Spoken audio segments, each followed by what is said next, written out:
nabi umunsi ntabwo turi buvumbire uyu munsi ni gushaka dogari kumbwira ngo ntabwo turi buvumbire ko mutegereze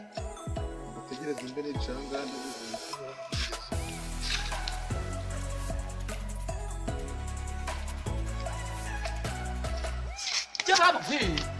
ariko uri hano uri hano ni ukuvuga ngo bwaba ko twari dutegereje bwabaye ahubwo bisigaye kwirukanka tukajyayo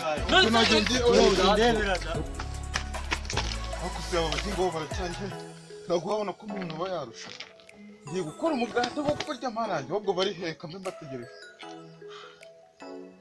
zinga mubanguka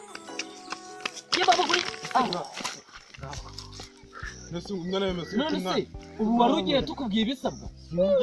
ngaho nimumbwire rero umva igisabwa ngaho rero nimumbwire mwana ngewe ntanukira bete icya mbere nimba irusha utayifite ikiyiko kirakenewe icya kabiri ariko ikiyiko cy'ingenda kigendana dusunga iki se ngiye kigiye batanga bake ahubwo kugeza uko cyo nyenesha mu Babylon itondetse reka nkubwire icya mbere ikiyiko nta cyitweretse none se icya kabiri agakombe kari ntacyo witwaje ntacyo ngera kumugenge yana kuvumba byose nabizanye ngewe urumva umusiki ntabwo ari igikombe umva ndabereka bati ndabereka kukubaza sinabiberetse isahani yo wayizanye isahani ikenewe cyane isahani wayizanye ubundi warya na sahani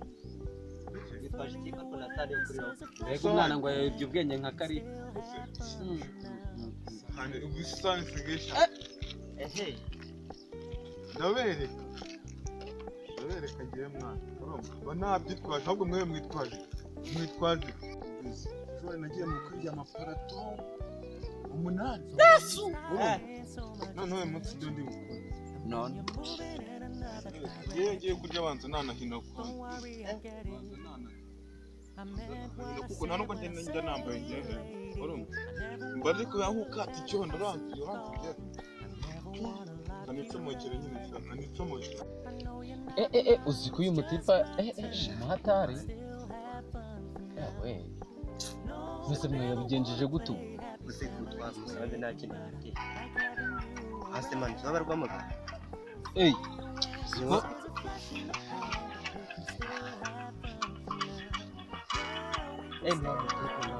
zikariwe mwa allo bimeze gute aho ngaho se yaba badatu bwahagaritswe yesu we uza ngo iki ngo ubukwe barabusubitse biba hose ngaye wawe